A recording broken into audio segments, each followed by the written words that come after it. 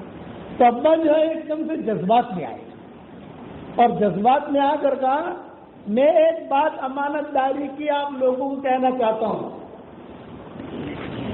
اور حضرت شیخ بھی سن رہے ہیں, حضرت مولانا یوسف صاحب رحمۃ اللہ علیہ بھی سن رہے ہیں, اور حضرت مولانا انعام الحسن صاحب رحمۃ اللہ علیہ بھی سن رہے ہیں, اور کراچی کے جو بڑے بڑے اس وقت مفتی شفیع صاحب رحمۃ اللہ علیہ تو زندہ نہیں تھے, لیکن مفتی رشید عثمانی جن کا انتقال ہو گیا, مفتی تقی عثمانی, یہ حضرات بھی اس وقت اجتماعات میں آتے تھے. اب آنا انہوں نے بند کر دیا مشغولیتوں کی وجہ سے, لیکن وہ حضرات بھی ان کے لیے بھی مستقل خیمے لگتے تھے وہاں. مفتی رشید عثمانی ہے, اور اسی طریقے سے مولانا موسیٰ روحانی بازوی ہیں لاہور کے. تو ابا نے کہا ایک بہت بڑی امانت داری والی بات کہنا چاہتا ہوں, اور کئی دنوں سے میرے دل کے اندر وہ تھی, لیکن میں سوچتا تھا کہوں نہ کہوں, کہوں نہ کہوں, لیکن پھر میں نے تنہائی میں حضرات سے مشورہ کیا, شیخ الحدیث صاحب سے, مولانا یوسف صاحب سے, مولانا انعام صاحب سے. تو سب نے مجھے کہا یہ بات امانت کی ہے, امانت کی کہنی چاہیے. تو میں نے کہا حضرت میں اکیلا کہوں گا تو میرے سر پر اولے پڑیں گے, سمجھو اولے پڑیں گے مار پڑ سے, میں ایک لوگ کوئی کہوں. اگر آپ لوگ بیٹھو گے اور میں کہوں گا تو میری بات لکھ جائے گی, کوئی مجھے مارے گا نہیں, کیونکہ آپ لوگ بیٹھو پہاڑ جیسے لوگ. پھر ابا نے جذبات میں کہا ان کی اجازت سے کہہ رہا ہوں. پھر یہ کہا دیکھو کان کھول کے سننا, جہنم میں سب سے پہلے مشرک نہیں جائیں گے, جہنم میں سب سے پہلے یہود نہیں جائیں گے, جہنم میں سب سے پہلے نصارہ نہیں جائیں گے. تو جہنم میں سب سے پہلے کون جائے گا؟ کون کو جائے گا؟ وہ دین کے کام کرنے والے جائیں گے جن کی نیتوں میں کھوٹ تھا. اللہ ان کی وجہ سے جہنم کو بھڑکائے گا. قاری, صفی, شہید جو حدیث ہے اس کی طرف اشارہ کیا ابا نے. پھر کہا ایک بات اور سننا, کیونکہ ہمارے اس مجمع میں مکتب والے بھی ہیں وہاں رائے گنج کے اندر, یا مدرسے والے بھی ہیں, خانقاہ والے بھی ہیں. یہ پیر ذوالفقار بھی اس بیان میں تھے, کیونکہ پیر ذوالفقار سے میرا تعلق کب ہوا؟ پیر ذوالفقار کا مدینہ منورہ میں ہماری ملاقات ہوئی حج کے موقع کے اوپر. تو پیر ذوالفقار صاحب نے مجھ سے تنہائی میں آدھا گھنٹہ بات کی، کوئی نہیں. تو مصر مولوی نے سماعت کر کے انہوں نے کہا کہ یہ بیان جو مولانا نے کیا وہ میں بھی بیٹھا ہوا تھا اس بیان کے اندر، لیکن اس وقت وہ پیر بنے نہیں تھے، یعنی ٹاپ لیول پر پہنچے نہیں تھے. بعد میں آہستہ آہستہ آہستہ اللہ تعالیٰ جیسے کسی کو بناتا ہے وہ بنتا ہے. تو کہا ابا نے کہا کہ دیکھو دین کا کام کرتے کرتے اگر کوئی بگڑ گیا، پھر جملہ کہا چلا لگاتے لگاتے کوئی بگڑا، 3 چلا لگاتے لگاتے کوئی بگڑا، گشت کرتے کرتے کوئی بگڑا، مدرسہ پڑھاتے پڑھاتے کوئی بگڑا، مکتب پڑھاتے پڑھاتے کوئی بگڑا، دعوت کا کام کرتے کرتے بگڑا، خانقاہ کا کام کرتے کرتے بگڑا، دیدی جتنے ادارے ہیں ان سب کو کرتے کرتے بگڑا، تو کعبے میں جا کر بھی سدھرے گا نہیں. یہ سب کے سامنے کہا. جب یہ جملہ کہا تھا حضرت شیخ الحدیث صاحب رحمۃ اللہ علیہ بیٹھے ہوئے رونے لگے. جب ابا کا بیان پورا ہوا ایک دو باتیں انہوں نے اور بھی کہی اس وقت میں کہ میری ایک نصیحت یاد رکھنا، جتنے دعوت کے کام کرنے ویسے دعوت کے کام کرنے والا مجمع ہی ہوتا ہے رائمنڈ کے اندر، باقی لوگ تو کم ہوتے ہیں کہ دنیا بھر سے آئے ہیں. کہا ایک میری نصیحت یاد رکھنا، زبان کا میٹھا بول جو لوگوں کے دلوں کو جوڑ دے وہ کروڑوں نسلوں پر بھاری ہے، اور زبان کا کڑوا بول جو لوگوں کے دلوں کو توڑ دے وہ کروڑوں گناہوں پر پھیلی. اس لیے ہمارا کام اگر قبول کرانا ہے یہ اللہ کی اٹھلی ہے، ایک اللہ نے دعوت کا کام دیا ہے، اس کو ہم صفات کے ساتھ کریں گے تو آگے بڑھیں گے، اور اگر صفات کے ساتھ نہیں کریں گے تو جیسے نماز کو منہ پر مار دیا جاتا ہے نا، تو تبلیغ کے کام کو بھی اللہ منہ میں مار دے گا، مجھے اس کی ضرورت نہیں. قرآن میں ہے یدل بھی کثیرا ہے، یہ تو میرے ابا کا قصہ ہو گیا. ملک طارق جمیل کا نام سنا ہوگا آپ لوگوں نے، بیانات بھی سنے ہوں گے ملک طارق جمیل کے. ہم حج میں، یہ حج میں نہیں، اب تو بیمار رہنے لگے وہ، اور حج میں وہ آتے بھی نہیں ہیں، پہلے حج میں بہت آتے تھے، اب رمضان میں وہ نہیں آتے، بیماریاں ان کو لگ گئی کئی قسم کی. اس سے پہلے 5-6 سال پہلے لاک ڈاؤن سے پہلے اتفاق ایسا ہوا کہ جس ہوٹل میں وہ ٹھہرے تھے اس ہوٹل میں ہم بھی ٹھہرے تھے. ان کی فیملی تھی، ہماری بھی فیملی تھی، اور تقریباً کمرے ہمارے پاس پاس تھے. جب ہم نماز کے لیے نکلتے ہمارے سارے زمین بھی نکلتے، ہم بھی نکلتے، وہ ان کے بھی ساتھی کچھ ہوتے، ہمارے بھی ساتھی کچھ ہوتے. تو ساتھی جو ہے وہ حرم شریف میں ہم داخل ہوتے. حرم میں تو نماز کے لیے جاتے نہیں تھے، حرم شریف میں بھیڑ بہت ہوتی ہے رمضان میں اور آج کے زمانے میں، تو وہاں مسجد بنی ہوئی تھی ہمارے ہوٹل کے اوپر ہی، وہیں تک صفحے آ جاتی تھی، ایسکیلیٹر سے اوپر چڑھتے تھے. تو میں نے وہاں طارق جمیل صاحب سے کہا کہ ایک بات میرے دل میں کیا تھا، ہمارے ابا کا انتقال ہو چکا تھا. یہ جو قصہ ہے ہمارے ابا کے انتقال کے بعد ہے، جب میں نے کتابیں وغیرہ لکھنی شروع کی یہ اس دور کا قصہ ہے. تو میں نے وہ طارق جمیل سے کہا کہ بھائی مول طارق جمیل ایک بات بہت کھٹکتی ہے. ان کا بتاؤ. میں نے قرآن میں ہے یضل به کثیرا ویہدی به کثیرا، کہ قرآن کے ذریعے سے اللہ لوگوں کو گمراہ بھی کرے گا اور اسی قرآن کے ذریعے سے اللہ لوگوں کو ہدایت بھی دے گا. یہ صحیح ہے؟ انہوں نے کہا صحیح ہے. میں نے کہا میرے دل میں یہ بات آتی ہے کہ اس سے مراد صرف قرآن نہیں ہے، اس سے مراد جمیع ما تعلق بالقرآن، قرآن سے جتنی چیزیں لگتی ملتی ہے سب ہے. اور مثلاً انہوں نے مجھے پوچھا، مثلاً میں لگا صلاح یضل به کثیرا ویہدی به کثیرا، نماز کی وجہ سے لوگ گمراہ بھی ہوں گے اور اسی نماز کی وجہ سے لوگوں کو اللہ ہدایت بھی دے گا. قرآن کی وجہ سے لوگ گمراہ بھی ہوں گے، قرآن کی وجہ سے اللہ ہدایت بھی دے گا. حج کی وجہ سے لوگ گمراہ بھی ہوں گے اور حج کی وجہ سے اللہ لوگوں کو ہدایت بھی دے گا. نیت تو دیکھے گا اللہ تعالیٰ. عمرہ یضل به کثیرا ویہدی به کثیرا، روزہ یضل به کثیرا ویہدی به کثیرا. پھر میں آیا خانقاہ پر، میں نے کہا خانقاہ یضل به کثیرا ویہدی به کثیرا. پھر آیا میں آہستہ آہستہ مکتب پر، مکاتب ہمارے جو چلتے ہیں یا مدرسے، یضل به کثیرا ویہدی به کثیرا. پھر میں آیا دعوت کے کام پر، کہ ہمارا دعوت کا کام یضل به کثیرا ویہدی به کثیرا. وہ کہنے لگے یس یس، جو ان کا اسٹائل ہے نا وہ طارق جمیل دے. پھر میں آیا چلے پر کہ چلا یضل به کثیرا ویہدی به کثیرا. یہ بھی قرآن سے ہے سارا کے سارا.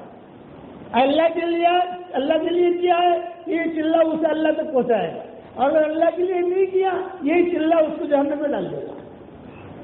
جب میں نے یہ بات کہی تو انہوں نے یہ 2 انگوٹھے کیے. تو بالکل صحیح ہے. یہاں تک میرا دماغ بھی نہیں پہنچا تھا، لیکن آپ سے بیان میں کہنا شروع کروں گا اور آپ اس پر لکھو.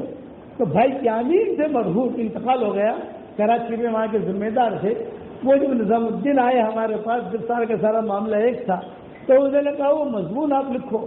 میں لگا وہ مضمون الہامی مضمون تھا. اب میں بھی بھول گیا ہوں میں نے کیا کہا تھا مولوی طارق جمیل سے، یہ میں بھی بھول گیا ہوں.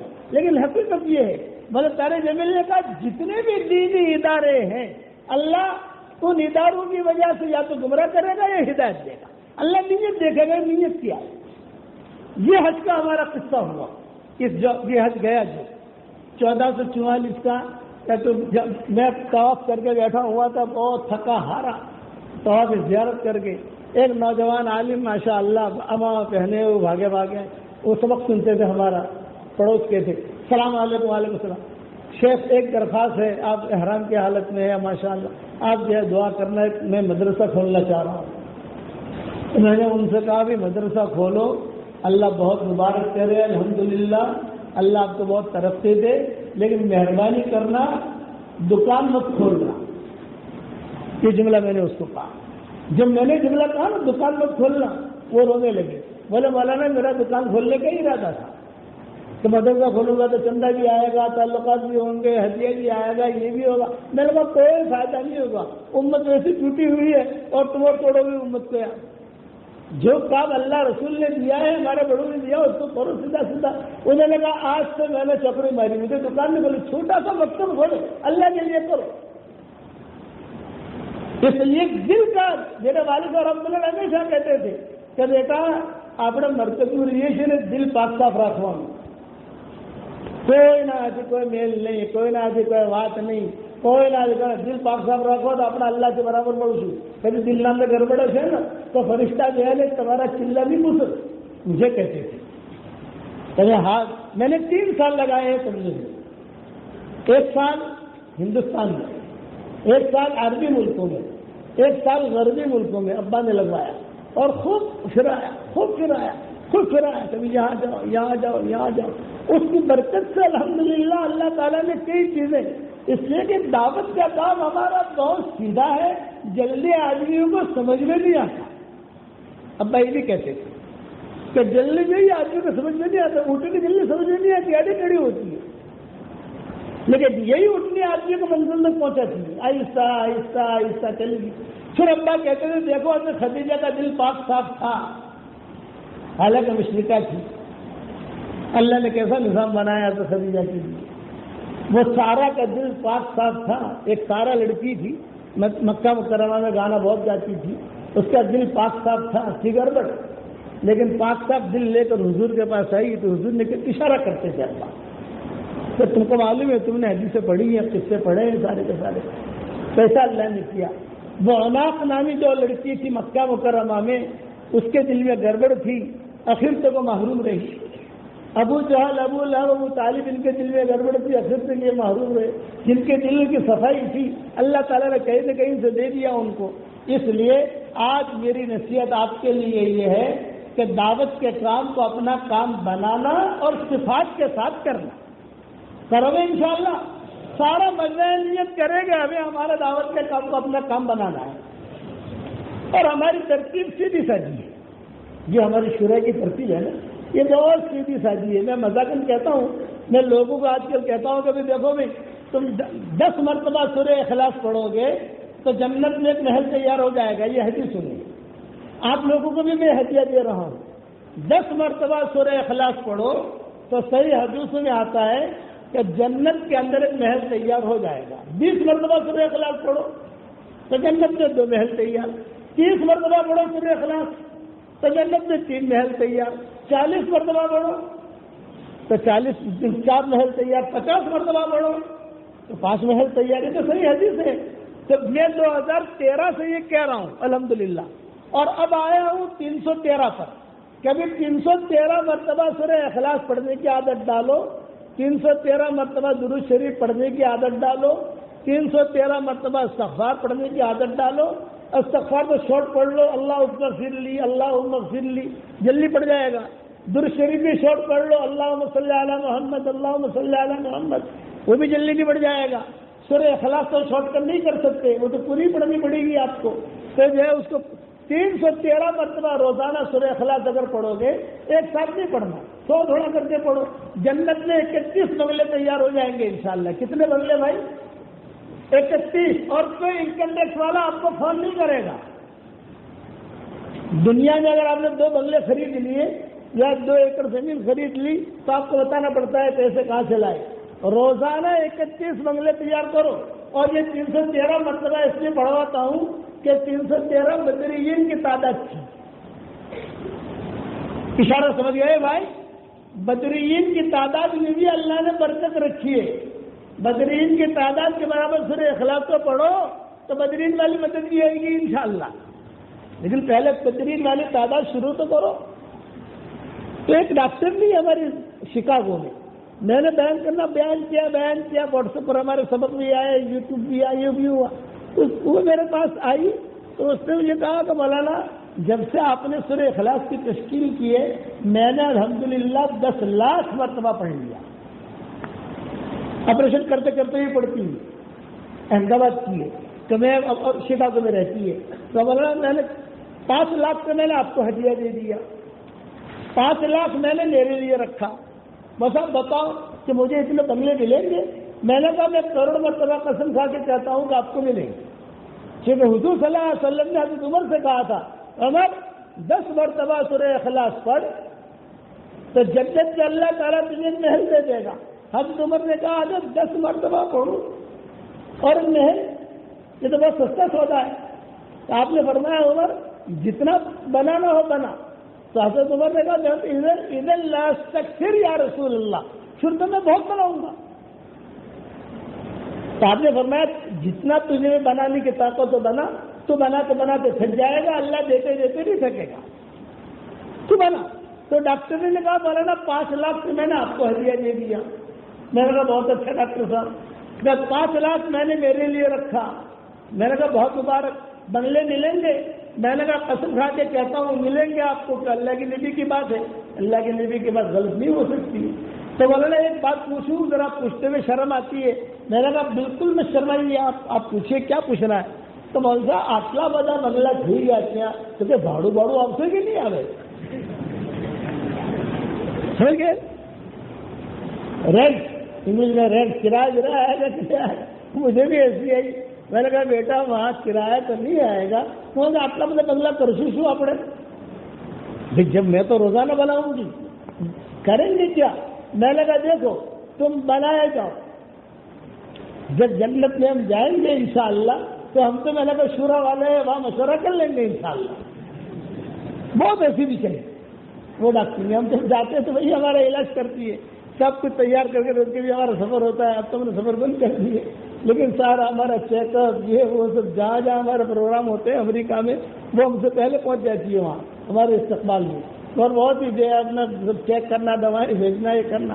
میں نے کہا جب جائیں گے مشورہ کر لیں گے، تو آپ لوگ کو جنت میں بنگلے بناؤ گے کہ بناؤ گے انشاءاللہ؟ اور آسان ہے، اس کے بعد اللہ دعائیں قبول کرتا ہے، یاد رکھنا۔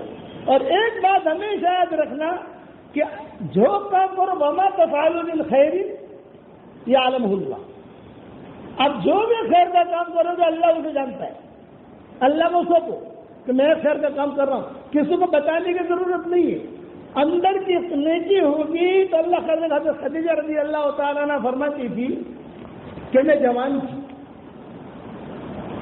رشتے میرے آتے تھے مکہ مکرمہ سے، اور بڑوں بڑوں کے رشتے آتے تھے، حضور صلی اللہ علیہ وسلم کو پہچانتے نہیں تھے، ابھی حضور صلی اللہ علیہ وسلم کو نبوت بھی نہیں ملی تھی، لیکن میں اللہ سے ایک ہی بات کہتی تھی کہ اللہ میرا دل پاک صاف ہے، تیرا کوئی نبی آئے تیرا کیا ارادہ ہے یہ میں نہیں جانتی، لیکن یہ کہ مجھے حاجت ہے، ضرورت ہے، کوئی مجھے اچھا دانا دینا، اچھا شوہر دینا۔ حضور کو کچھ پتا نہیں، یا تو خدیجہ کو کچھ پتا نہیں، یہ میں دل کی صفائی میں بات کرتا ہوں۔ روزانہ میں دو اچھا تاجرہ تھی، مالدار تھی، رئیسہ تھی، خوبصورت تھی، خوب یہاں کی اذان ہوئی۔ تو وہ کہتے تھے کہ میں روزانہ دعا کرتی تھی. حضور صلی اللہ علیہ وسلم کی عمر 22 یا 23 سال کی جب ہوئی ابو طالب کے گھر پر، تو زیادہ تر خدمت ابو طالب نے کی ہے حضور صلی اللہ علیہ وسلم کی. ابا رحمۃ اللہ علیہ فرماتے تھے کہ میں نے حساب لگایا بیٹا 42 سال تک ابو طالب نے حضور صلی اللہ علیہ وسلم کی خدمت کی ہے. 42 سال کتنے عمر، یعنی کتنا عرصہ ہوتا ہے. حضور کے وہاں حضور وہی رہتے اور وہی جوڑے ہوئے. عبد المطلب کا انتقال ہو گیا، عبداللہ کا پہلے انتقال ہو گیا تھا. بالا کا جو انتقال ہوا جب آپ کی عمر 5 سال کی تھی. عبد المطلب کا انتقال ہوا آپ کی عمر 8 سال کی تھی. اب سیدھے ابو طالب کے گھر پر آ گئے تو ابو طالب نے ان کو اپنے اجزامان میں رکھا. لیکن 22-23 سال کی عمر ہوئی تو ایک مرتبہ فاطمہ اور ابو طالب، یہ فاطمہ جو ہے علی کی والدہ کا نام ہے، فاطمہ اسدیہ کہتے ہیں ان کو. انہوں نے حضور کو بلایا، محمد یا حضور بیٹھے کہ دیکھو یہ ابو طالب ہیں، میں فاطمہ ہوں، اب تم بڑے ہو گئے، کوئی دھندا بندہ کرو، کاروبار. تو آپ نے بہت بھولے پن میں جواب دیا میں کیا کاروبار کروں، میرے کاروبار کو سکھا تو ہے نہیں.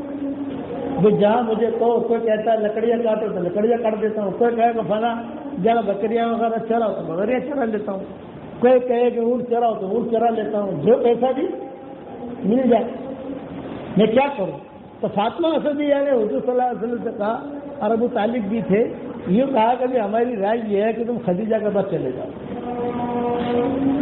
مالدار عورت ہے اور سب کو پیسے دے کر شام بھیجتی ہے، تو آپ بھی پیسے لو، شام چلے جاؤ اور جب شام جاؤ گے وہاں جا کر کاروبار کرو. آپ کی عمر 22-23 سال کی اس وقت.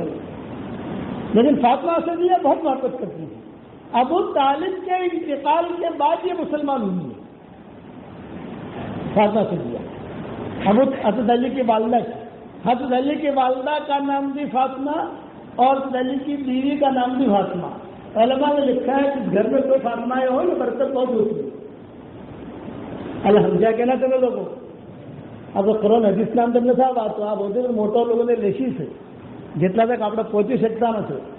کسی زمانے میں گھر میں لڑکیاں پیدا ہوتی تو فاطمہ نام رکھتے تھے، فاطمہ اول، فاطمہ دوم، فاطمہ سوم، فاطمہ ثالث، فاطمہ رابع، فاطمہ خامس.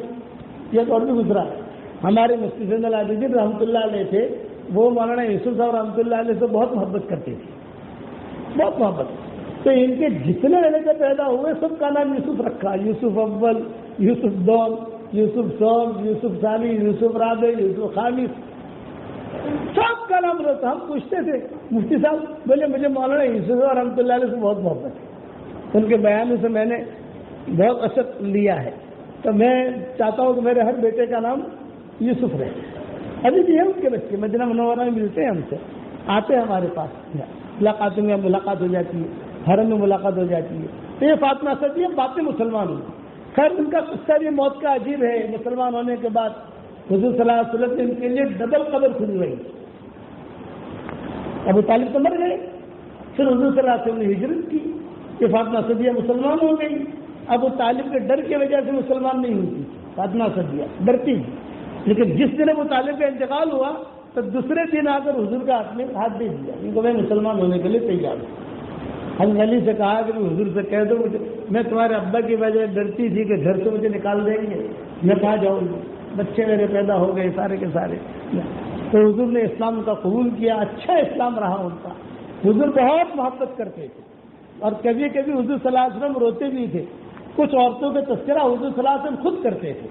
ام ایمن کا تذکرہ بہت کرتے تھے، ام ہانی کا تذکرہ بہت کرتے تھے. یہ حضرت فاطمہ حضرت علی کی بہن تھی ام ہانی. یہ ام ہانی کا تذکرہ بہت کرتے تھے، ساتھ میں کھیلنا کودنا رہنا کرنا. فتح مکہ کے موقع پر حضور ام ہانی کے مقام پہ ٹھہرے تھے، میری بہن کے مقام پہ ٹھہروں گا. وہاں قیام کیا تھا حضور صلی اللہ علیہ وسلم نے فتح مکہ کے موقع کے اوپر. تو حضرت علی سے کہا فاطمہ اسدیہ نے کہ میں مسلمان ہونا چاہتی ہوں، اب تو میرے بیٹے ہیں بیٹیاں ہیں جو بھی ہے. تو حضور نے اسلام قبول کیا. جب حضور ہجرت کر کے گئے تو وہ بھی گئے. تو کبھی کبھار حضور صلی اللہ علیہ وسلم امہات المؤمنین کو کہتے تھے آج میرا بستر تمہارے یہاں نہیں لگے گا، آج میرا بستر فاطمتین کے وہاں لگے گا. حضرت فاطمہ اور فاطمہ سے دیا.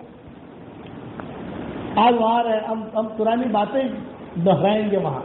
تو حضور سوتے تھے وہاں جاتا اور پرانی باتیں حضرت فاطمہ جو چیز اصلیہ وہ سناتی تھی. ان کا انتقال ہو گیا مدینہ میں. تو حضور صلی اللہ علیہ وسلم نے کہا، غالباً حضرت عمر سے اور حضرت خالد سے کہا یا کسی اور سے کہا، یہ تو یاد نہیں، کہ قبر کون کھودے گا ہماری فاطمہ کی؟ اس عورت کے مجھ پر بہت احسانات ہیں. بقی میں قبر کون کھودے گا؟ صحابہ نے کہا ہم کھودیں گے. فرمایا نہیں، فلاں نام لیا ہوگا. قبر کھودنا اور ڈبل قبر کھودنا. جب قبر تو ایک آدمی کی کھودی جاتی ہے، ان کے لیے حضور صلی اللہ علیہ وسلم ڈبل قبر کھودوائی. صحابہ کو پوچھنے کی ہمت نہیں ہوئی کہ اتنا بڑا مجمع ہے اور حضور کہہ رہے ہیں ڈبل قبر کھودنا. اور میں ان کو کفن جب دو تو میرا کپڑا دینا. اپنا کپڑا بھی دیا اور حضور صلی اللہ علیہ وسلم نے ڈبل قبر کھودوائی. تو صحابہ کی ہمت تو ہوئی نہیں، جیسا انہیں حضور نے کہا تھا ویسا کیا. جب ان کا جنازہ آیا تو حضور نے کہا آپ کہاں قبر کھودی ہے؟ ڈبل کھودی ہے کہ نہیں؟ ہاں تو دیکھیے لمبی 2 لاشیں اندر آ گئے، ایسے میں قبر کھودی. آپ نے فرمایا بہت اچھا. وہ فرمایا کہ اتارو لاش کو، اتارو لاش اتاری کرو اور دور کرو اور دور کرو اور دور کرو. دور کیا اور پھر جو جگہ خالی تھی وہاں حضور نے کہا چلو مجھے سلاؤ.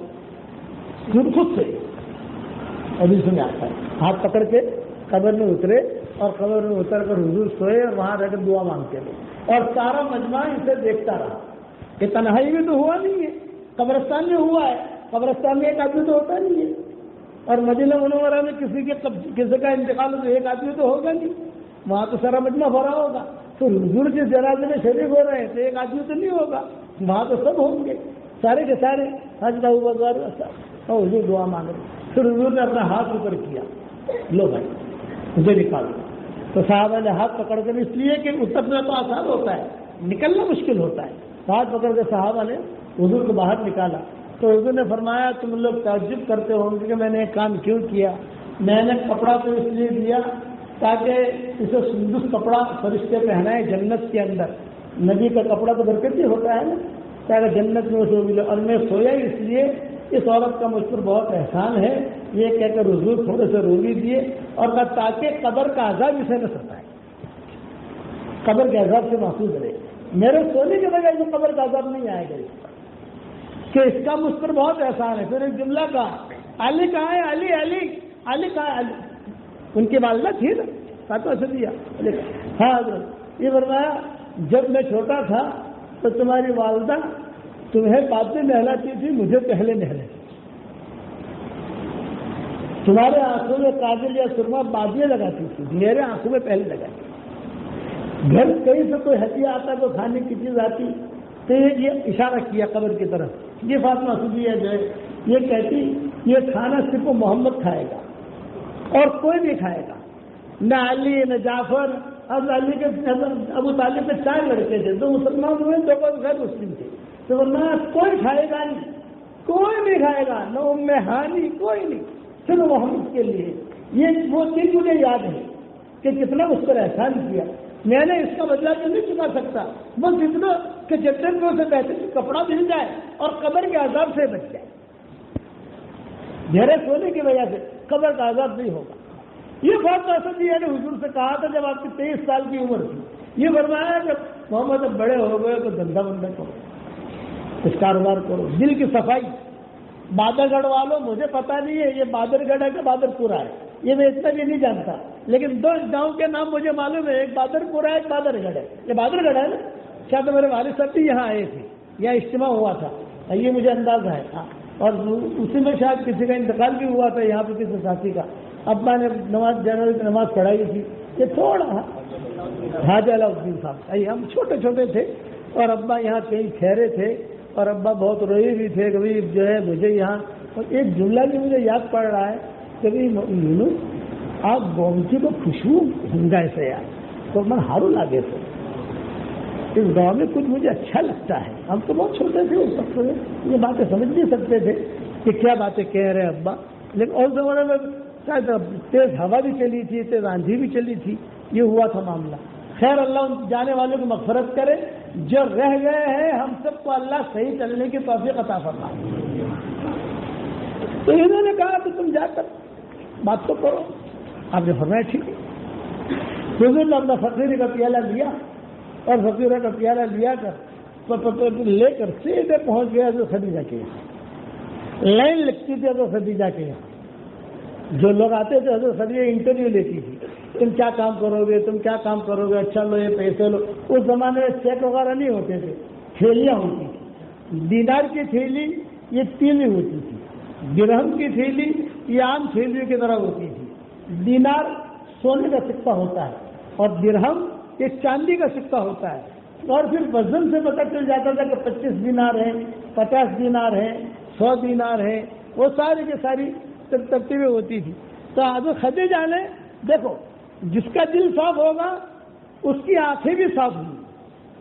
اس کی آنکھوں میں اللہ تعالی خاص قسم کا نور رکھے گا. جیسے گھوڑے کی پیشانی میں قیامت تک خیر رہے گی, اس لیے گھوڑے کی قسم اللہ نے کھائی ہے. یاد رکھنا, آپ لوگوں کو تو دیہات ہے, اللہ اگر توفیق دے تو گھوڑا بھی پالو. کتابوں میں آتا ہے کہ گھوڑا روزانہ اپنے مالک کے لیے مغفرت کی دعا کرتا ہے تہجد میں. یہ لکھا, عرب لوگ تو گھوڑا پالتے ہیں, پاگل ہے وہ لوگ, وہ نہیں حدیث سے معلوم ہے. اگر آپ کے پاس ضمیر ہو, طاقت ہو تو گھوڑے بھی پالو. یہ بھی ایک قسم کی سنت ہے. اللہ نے اسی کی قسم کھائی. جس کی قسم اللہ کھائے گا تو ایک بہت بڑی چیز ہے. والشمس وضحاها, 9 قسمیں کھائیے. سورج کی قسم, اس کی روشنی کی قسم, مطلب سورج کو بہت بڑی چیز ہے, اس کی روشنی کو بہت بڑی چیز ہے. والقمر اذا طلع, چاند کی قسم اور اس کے نکلنے کی قسم. دوسری جگہ فرمائیں گے والضحى واللیل اذا سجى, والطور وکتاب مسطور, والتین والزیتون, والعادیات ضبحا. گھوڑوں کی قسم, ان کے ہانپنے کی قسم, ان کے چلنے کی قسم. یہ قسمیں جو کھائی ہیں اللہ نے, ایک مرتبہ میرے دل میں ایک بات آئی تھی, اب تو میں نہیں کر سکتا وہ کام, کہ اللہ نے قرآن میں جتنی قسمیں کھائی ہیں کیوں کھائی ہیں. اللہ کو کیا ضرورت پڑی قسم کھانے کی بھائی؟ اللہ کو سورج کی قسم کھانے کی ضرورت کیا پڑی؟ کہ اللہ کو رات کی قسم کھانے کی ضرورت کیا پڑی؟ کہ اللہ تعالیٰ میں 3 انجیر اور زیتون کی قسم کھانے کی ضرورت کیا پڑی؟ اس کے پیچھے پوری تفصیل ہے. میں نے تھوڑا کام شروع بھی کیا, جیسے بکھرے موتی لکھی نا, ویسے میں نے شروع بھی کیا, لیکن پھر دوسرے اسفار آ گئے, قرآن کا ترجمہ آ گیا, یہ آ گیا, وہ آ گیا, تو اس میں ہماری ہمت ٹوٹ گئی. اب تو ہماری ایکسپائر ڈیٹ, آپ سمجھ کر بڑھاپے نے ڈر ڈال دیا. اب ہمت نہیں ہوتی کوئی کام کرنے کی, نہ سفر میں جانے کی ہمت, نہ کہیں رہنے کی ہمت. مدینہ منورہ میں پڑے رہو, لیکن یہ کہ کہیں نہ کہیں تھوڑے تھوڑے سفر کر لیتے ہیں. تو جتنی قسمیں کھائی ہیں بہت بڑی چیز ہے, لیکن وہ کام ہم کر نہیں سکے اور ادھورا رہ گیا. اب اللہ توفیق دے گا, ہمارے اولاد میں سے کسی کو تو لکھے گا, یا کسی عالم کو اللہ توفیق دے گا, 2 قلم اٹھائے گا اس پر, لیکن سمجھانا پڑے گا مجموعے کو. دیکھو اللہ نے انجیر اور زیتون کی قسم کھائی, اللہ نے پکوڑے کی قسم نہیں کھائی, اللہ نے بھجی کی قسم نہیں کھائی, اللہ نے بریانی کی قسم نہیں کھائی, لیکن تیل اور زیتون اس کی قسم کھائی. کیوں اللہ نے اس کی قسم کھائی بھائی؟ اس کے پیچھے پوری تفصیل علماء نے لکھی ہے. زیتون کی اس وجہ سے زیر مبارکۃ الزیتون لا شرقیۃ ولا غربیہ, یہ اور 3 کی کیوں کھائی اس کی وجہ علماء نے لکھی ہے. اللہ تعالیٰ توفیق دے گا تو دوسرے وقت اگر آئے گی تو انشاءاللہ سنا دیں گے آپ کو. ٹھیک ہے انشاءاللہ. اب تو خدیجہ والا قصہ سن لو اگر وقت پر وہ بیان پورا ہو جائے. حضور صلی اللہ علیہ وسلم جا کر کھڑے رہے. حضرت خدیجہ نے دیکھا کہ کوئی آدمی آ کر کھڑا ہے وہاں, تو حضرت خدیجہ کی ایک سہیلی تھی, اس کا نام تھا نفیسہ. یہ اقرب ترین لڑکی تھی, پرائیویٹ سیکرٹری, ہر وقت ساتھ رہتی تھی. نفیسہ نام تھا. تو نفیسہ کو بلا کر کہا کہ وہ اخیر میں جو لڑکا کھڑا ہے اس کو تم بلا لاؤ یہاں. تو نفیسہ گئی, یہ اشارہ کیا, اشارہ یہ فرمان آپا بلا رہی ہے آپ کو. حضور جو تھے بولے والے 7 دن کے آدمی 23-24 سال کی عمر ہے اچھی تشریف لے آئے. اور خدیجہ نے ایک ہی سوال کیا, ایک ہی سوال کہ من ای عائلہ من ای قریش. اس نے کہا انا محمد ابن عبداللہ ابن عبد المطلب او عبد المطلب. سمجھ گئی کہ حضرت خدیجہ جو ہے یہ عبد المطلب کے اولاد جیسے نہیں تھی, قریشیت ہی نہیں تھی. قریش کے بہت قبیلے تھے وہاں پر, جیسا خالد بن ولید بھی قریشی تھے, حضرت عمر بھی قریشی تھے, ابو بکر بھی قریشی تھے, لیکن وہ شاخیں الگ تھیں. حضور صلی اللہ علیہ وسلم کی شاخ یہ اسماعیل قریشی تھی. اسماعیل علیہ السلام سے چلے تھے وہ لوگ تھے. تو اچھا سمجھ گئی کہ خدیجہ کہتی تھی کہ میں فوراً میرے ذہن میں آ گیا کہ یہ وہی لڑکا ہے جن کا جو یتیم بنا, پھر جو ہے ماں کا انتقال ہو گیا, پھر جو سارا قصہ ذہن میں آ گیا. تو پوچھا حضرت خدیجہ نے بھی کیوں آئے ہو؟ یہ فرمایا کہ میں جو ہے دھندا کرنا چاہتا ہوں, کاروبار وغیرہ, پیسے مجھے مل جائے. تو حضرت خدیجہ نے ایک جملہ کہا محلن کا مطلب ٹھہرے رہی. جتنے لانے والے نے سب کو نمٹایا, پیسے دیے, ایگریمنٹ کیا, یہ کیا وہ کیا وہ کیا, اور یہاں حضور کو بٹھایا اور حضور کو بٹھا کر نفیسہ سے کہا یا نفیسہ اذن منی, کیا قریب آ جاؤ. نفیسہ آئی, یہ کہا اس کا بایو ڈاٹا نکالو, آپ کیا کرتا ہے, کہاں رہتا ہے, کیا شکل ہے ان کی, یعنی ان کے کون ملے ہوئے ہیں, مکہ میں کیا مقام ہے ان کا. حضرت نفیسہ جو ہے وہ گئی اور جا کر, جیسے عورتوں کی عادت ہوتی ہے تحقیق کرنے کی, کوئی بھی تحقیق کروانی ہو تو عورتوں کو دے دو, 5 منٹ میں انشاءاللہ رپورٹ آ جائے گا, 5 منٹ میں. یہ جو ہے اسی طرح میں اللہ کی چیز رکھی ہے. وہ نفیسہ گئی, نفیسہ نے جا کر یہ تحقیق کیا اور پھر آ کر کہا کہ شریف ابن شریف, اتنا شریف ابن شریف, شریف ہے اور شریف کا بیٹا ہے, بس اتنا جملہ کہا. سب کچھ حضرت خدیجہ سمجھ گئی. میرے ابا والد صاحب رحمۃ اللہ علیہ جب مڑ میں ہوتے تھے رضا مسجد میں, تو یہ قصہ آپ کو میں بھی تفصیل سے بیان کرتا ہوں, لیکن اب بیان کا وقت نہیں ہے, اسے کتنا تفصیل سے کھینچے ہم. بس یہ کہ ابا تو بہت عجیب انداز سے بیان کرتے تھے, ہم نے انہیں سے سنا, پھر اپنے اپنی کتابوں میں لکھا, اپنی کتابوں میں پڑھا. ان کے انتقال کے بعد کتابیں پڑھنے کا کچھ موقع ملا, تو پھر ابا کہتے تھے کہ شریف ابن شریف. اتنے جملے میں حضرت خدیجہ سمجھ گئی کہ اس لڑکے کے بارے میں کیا کہنا چاہتی ہے. حضرت خدیجہ نے کہا کہ اچھا آپ کاروبار کیا کرو گے؟ کسی نے کہا کہ مجھے کچھ آتا نہیں ہے, میں جاؤں گا, میں امین ہوں, اور جا کر جو ہے سارا کاروبار وغیرہ کی بھی ترتیب ہوگی. تو حضرت خدیجہ کہتی تھی کہ اللہ نے میرے دل میں الہام کیا کہ اس لڑکے کو اکیلا مت بھیجو, اپنے غلام کو ساتھ کرو. غلام ساتھ جائے, دونوں ساتھ جائیں. جب دونوں ساتھ جائیں گے تو ایک دوسرے کی عادت کا ہی پتہ چلے گا, اور لڑکے بیٹھا اور سامنے آئے گا. چنانچہ ہم نے غلام کو ساتھ چل لیا اور پیسے بھی دے دیے, اور کہا کہ تمہارا اتنا میرا اتنا, جو بھی کاروباری ترتیب ہوتی ہے ٹرمس کنڈیشن وہ طے ہو گیا. اور طے ہونے کے بعد حضور صلی اللہ علیہ وسلم روانہ ہو گئے, غلام بھی ساتھ چلا گیا. اور حضرت خدیجہ نے غلام سے کہہ دیا دیکھ میں پورے سفر کی کارگزاری میں لوں گیا. ابو طالب نے بھی خوشی خوشی روانہ کر دیا, سو پورا دھندا بلے جائے تھے. ابو طالب کے لڑکے یہی تھے حضور صلی اللہ علیہ وسلم, اور انہیں کے اوپر موقف تھا. باقی تو سب چھوٹے تھے, حضرت علی وغیرہ تو چھوٹے تھے سارے کے سارے. ان میں حانی تھی, یہ بڑی تھی, لیکن وہ تو عورت تھی, عورت کیا کام کرے گی.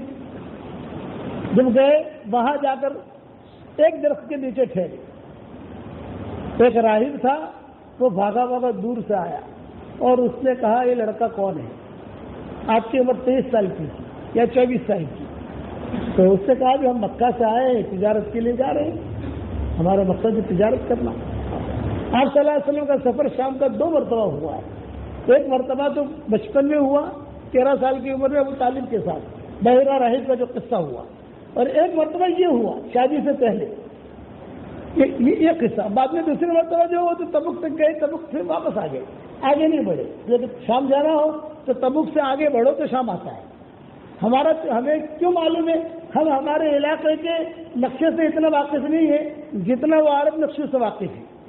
کوئی مجھے یہ کہے کہ مدینہ منورہ میں فلاں گلی کہاں ہے تو میں ڈرائیور کو بتا دوں گا فلاں جگہ ہے. کوئی مجھے یہ کہ خیبر جانا ہے, خیبر میں فلاں جگہ جانا ہے, میں اس کو بیٹھے بیٹھے بتا دوں گا فلاں جگہ تو جا، فلاں جگہ ٹیکسی پکڑ، خیبر فلاں جگہ اترنا، فلاں جگہ جانا، تو کیا مدائن سالے جانا ہے، تو کیا لیلا مجنون کے گاؤں میں جانا ہے، لیلا مجنون کا گاؤں آتا ہے، جب تبوک جاتے ہیں تو لیلا مجنون کا گاؤں بھی آتا ہے، معلّہ، اس کا نام ہے معلّہ۔ ہمارا سفر ہوا تو ہمارے ساتھ ایک بڑے میاں جی تھے، جب گاڑی ہماری داخل ہوئی معلّہ میں تو میں نے بڑے میاں سے کہا، سہارنپور کے تھے، یہ کہا لیلا مجنون کے گاؤں میں آ گئے ہم۔ اچھا بھائی صاحب لیلا مجنون گاؤں میں آ گئے؟ میں نے کہا یہ لیلا مجنون کا گاؤں ہے، آج ہمارا یہاں قیام ہوگا انشاءاللہ، اور لیلا مجنون پر ہی بیان کروں گا، لیکن عربی میں کروں گا۔ مولوی صاحب اتنا بتا دو لیلا کا گھر کہاں ہے؟ مولوی صاحب اتنا بتا دو کہ لیلا کا گھر کہاں ہے؟ ارے میں نے کہا چچا آپ تو لیلا کے گھر سے کیا مجھے دیکھنا، میں نے ان کے قصے بہت پڑھے ہیں لیلا کے، مجھے دیکھنا۔ میں نے کہا چچا لیلا مجنون کو تو مرے ہوئے پتہ نہیں کتنے سال ہو گئے، اب تو یہ امریکہ بن رہا ہے، معلّہ پہ لوگ امریکہ بنا رہے ہیں، سب بڑی بڑی بلڈنگیں سب لیلا مجنون کے گاؤں میں بنا رہے ہیں، وہاں سے بیت المقدس بہت قریب ہے، یوں کھڑے ہو کے دیکھو نا کہ بیت المقدس دکھے گا، خالی آپ خالی یوں کھڑے ہو نا تھوڑا سا کھڑے ہو پہاڑی پر تو بھی دیکھے گا، وہاں سے اتنا قریب ہے وہاں سے اسرائیل، اسی لیے اس کو انہوں نے جگہ چھاٹا ہے انہوں نے، اور بہت بڑی بڑی عمارتیں بنا رہے ہیں، یہ کر رہے وہ کر رہے، تو وہاں تو یہ کوئی مجھے کہے، لیکن مجھے کہے کہ بادل اگر کس طرف ہے، میں کہوں بھائی مجھے پتا نہیں، کاکوسی کا رستہ معلوم ہے کہ 13 سال تک کاکوسی میں پڑا ہوں، تو حضور صلی اللہ علیہ وسلم وہاں وہ درخت کے نیچے جا کے ٹھہرے شام جاتے ہوئے، 23 سال کی عمر تھی، وہ پادری لوگ بھاگے بھاگے، یہ لڑکا تھا، یہ لڑکا تھا، یہ لڑکا تو غلام تھا صاحب، اس نے کہا یہ مکہ کا رہنے والا نہیں، ہماری کتابوں میں لکھا ہے اس درخت کے نیچے نبی کے علاوہ کوئی بھی قیام نہیں کرے گا، جو ہونے والا نبی ہوگا آخری نبی وہی قیام کرے گا، یہ وہی جگہ ہے، اس جگہ کو انہوں نے پکا کر دیا، پھر حضور کی طرف زیادہ متوجہ نہیں ہوئے، نبوت تو ملی نہیں تھی، وہاں گئے سارا کاروبار وغیرہ کیا، کبھی کبھی لڑائی بھی ہو جاتی تھی، وہ تجارت کرتے کرتے وہ جو لڑتا تھا، جو غلام تھا نا خدیجہ کا، وہ لڑتا تھا تو حضور صلی اللہ علیہ وسلم کہتے ہوئے کہ لڑائی مت کر، تیرا جو بھی نقصان ہے میں ادا کروں گا، لڑائی مت کر، لڑائی مت کر کسی سے، یا ایک ہی بات کہتے تھے کہ لڑنے کی وجہ سے برکتیں ختم ہو جاتی ہیں، آپ لوگوں کو بھی یہی کہتا ہوں دل صاف رکھو، لڑو مت، جہاں لڑائی ہوگی برکت ختم ہو جائے گی، ہمارے ابا کہتے ہیں کہ لڑائی کی وجہ سے ساری برکتیں آسمانوں میں چلی جاتی ہے، دیکھے گا کہ بہت بڑا دین کا کام ہو رہا ہے لیکن اندر سے خالی ہوگا، لڑو مت، محبتوں کے ساتھ رہو، ایک دوسرے کا اکرام کرو۔ جب واپس آئے حضور صلی اللہ علیہ وسلم، اب خدیجہ نے دیکھا کیا آ رہے ہیں، خدیجہ نے تو سہیلیوں کو بلایا اور بلا کر کہا کہ دیکھو یہ محمد آ رہے ہیں، جہاں سے بھی گزرتے ہیں جتنے درخت ہیں پتھر ہیں وہ ان کو سلام کرتے ہیں، ابھی نبوت نہیں مل رہے، جھکتے ہیں۔ سب عورتوں نے دیکھا، ہاں ایک عورت نے آہستہ سے کہا تیرے لائق یہی لڑکا ہے، تو لڑکا ڈھونڈتی ہے نا، تیرے لائق یہی لڑکا ہے، جیسے عورتیں ہوتی ہیں باتیں کرتی ہیں۔ حضرت خدیجہ خاموش رہی، حضور صلی اللہ علیہ وسلم آ گئے، آ کر جو ہے حضور نے پہلے سے پوٹلیاں تیار کی تھی، مومنوں کے سامنے پوٹلی کا تذکرہ اس لیے کرتا ہوں کہ مومن لوگ پوٹلی زیادہ سمجھتے ہیں۔ ایک پوٹلی جو حضور نے راس المال کی بنائی تھی، موڑی کی، بھئی یہ موڑی اتنا پیسہ لے گیا تھا، اور ایک پوٹلی اپنے نفع کی بنائی تھی، حضور نے خود کا نفع، ایک پوٹلی اس کے نفع کی بنائی تھی، وہ جو تھا غلام ساتھ میں اس کا، ایک پوٹلی جو ہے خدیجہ کی بنائی تھی نفع کی۔ تو ظاہر بات ہے کہ راس المال موڑی یہ خدیجہ کے پاس جائے گی، ان کا پیسہ تھا، ان کا نفع ان کے پاس جائے گا۔ وہ لڑکا جب وہاں لڑائی کرتا تھا تو خدیجہ نے کہا، اگر خدیجہ سے آپ نے فرمایا یہ بہت لڑتا تھا وہاں، تو میں نے حساب دینے کا تیرا جو نقصان ہوگا میں ادا کر دوں گا، لڑائی مت کر، لڑائی کرنے سے برکتیں ختم ہو جاتی ہیں، اللہ ناراض ہو جاتا ہے، تو لڑائی مت کر۔ ابھی نبوت نہیں ملی، نبوت ملنے میں 16 سال باقی ہے حضور صلی اللہ علیہ وسلم کو، تو لڑائی مت کر۔ تو میرے حساب میں سے میں نے یہ حساب اس کو دے دیا، غلام تمہارا ہے تو تم سمجھو کیا پگار دینا ہے کیا کرنا ہے، لیکن میں نے وعدہ کیا یہ، اور یہ میرے حصے کا ہے، خدیجہ جو دیکھنے لگی کہ اتنے سالوں کے ساتھ میں نے دھندا کیا ہے، کاروبار کیا ہے، لیکن اتنا کلیئر معاملہ کسی کا نہیں دیکھا. تو غلام سے کہا اچھا تم چلے جاؤ. نفیسہ ہر وقت ساتھ رہتی تھی، کہ نفیسہ تم بھی چلے جاؤ. اب گھر میں حضور صلی اللہ علیہ وسلم ہے اور حضرت خدیجہ ہے اور کوئی. تو حضرت خدیجہ نے کہا بھی کیا حساب ہے؟ محمد کہتے تھے، محمد کیا حساب ہے؟ میں کہا یہ آپ کا، یہ میرا، یہ راس المال اور یہ اس کا حصہ ہے، اس کو دینا ہے. تو حضرت خدیجہ نے کہا کہ جو ہے اگر میرا حصہ میں تمہیں دے دوں تو نفع کا، یہ 50,000 خدیجہ کا نفع آیا ہے، 50,000 حضور کا نفع آیا ہے، میں میرے حصے کا بھی نفع دے دوں. تو آپ نے فرمایا کوئی بات نہیں، تو آپ کو اختیار ہے.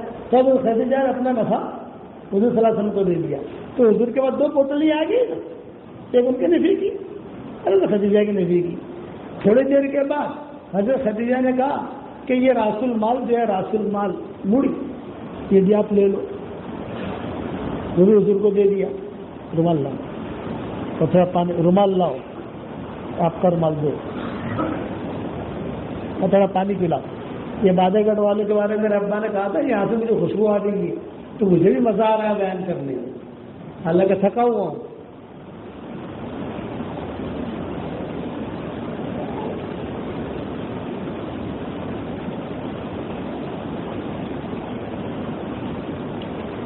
تو ایک پوٹلی تو حضور کی خود کی تھی، ایک پوٹلی حضرت خدیجہ کی. اب وہ راس المال کی تھی. حضرت خدیجہ نے کہا محمد یہ بھی لے لو. اب تو حضور خوش ہو گئے کہ ماشاء اللہ میرا بھی نفع ملا، خدیجہ والا نفع بھی ملا اور راس المال بھی آ گیا. اب ایک پوٹلی رہے گی اس کی، وہ غلام کی جو حضور نے وعدہ کیا تھا. حضرت خدیجہ نے کہا وہ تو میرا غلام ہے، میں اس کو دے دوں گی.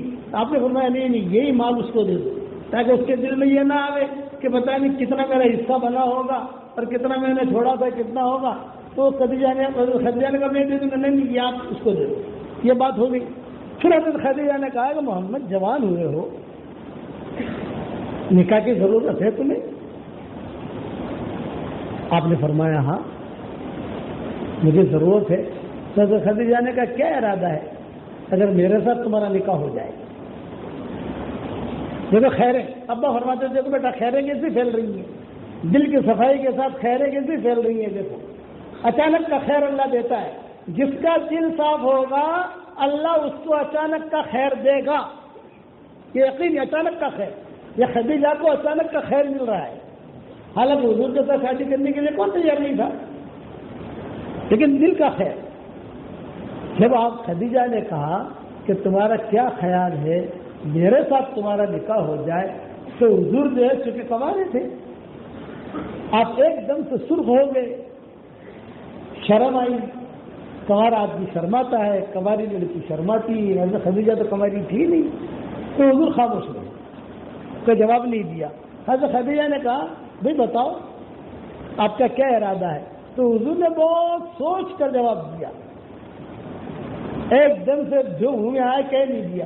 آپ نے فرمایا کہ بھائی یہ شادی بیاہ کا مسئلہ ہے، یہ زندگی بھر کا مسئلہ ہوتا ہے، تو اس میں گھر والوں سے مشورہ میں کر لوں، ابو طالب سے اور فاطمہ صدیہ سے، میں وہی رہتا ہوں، میرا ٹھکانہ وہی ہے، تو ان سے ذرا مشورہ کر لوں گھر والوں سے تو زیادہ مناسب ہے. حضرت خدیجہ نے کہا کہ ہاں ضرور مشورہ کرو.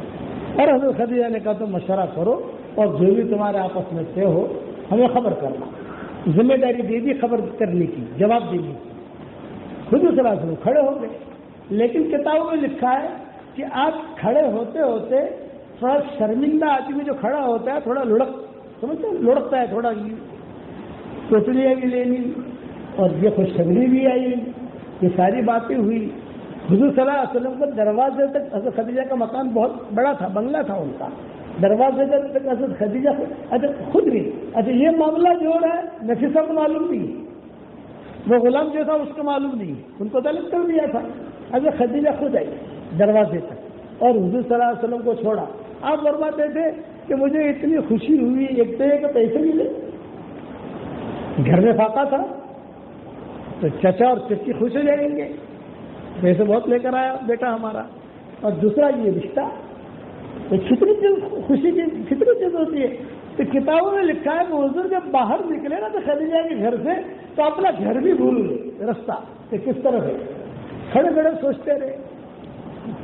کئی مہینے کے بعد آئے تھے وہ پھر ایک فطری چیز ہے. ہمارے مولانا یوسف پونا والے رحمۃ اللہ علیہ کا نام سنا ہوگا آپ نے. تو مولانا یوسف پونا والے جو ہے قصہ اپنا سناتے تھے. وہ کہتے تھے مولانا یوسف ہمیں بہت محبت کرتے تھے. اللہ تعالیٰ کہے گا حضرت اسرائیل سے کہ جا مولانا یوسف کو لے آ. تو کبھی تیرا پتا پھٹنا ہوگا تو میرے پاس آ جائے گا اور میرا پتا پھٹنا ہوگا تو میرے پاس آ جائے گا. ایسا مذاق میں کہتے تھے. تو آپ لوگ قصہ سناتے تھے. میرا قصہ سنو. میں کہا سنائیے مولانا. بولے یہاں پونا میں مرکز میں امام تھا. شروع میں کوئی استقبال تھا نہیں, استدبار تھا. کھانا ملے نہ ملے, ہدیہ ملے نہ ملے, کاریں ملے نہ ملے. تو سب سے زیادہ ٹینشن والی میری نماز فجر کی ہوتی تھی. یہ مولانا سب سناتے تھے. ٹینشن والی نماز سب سے زیادہ فجر.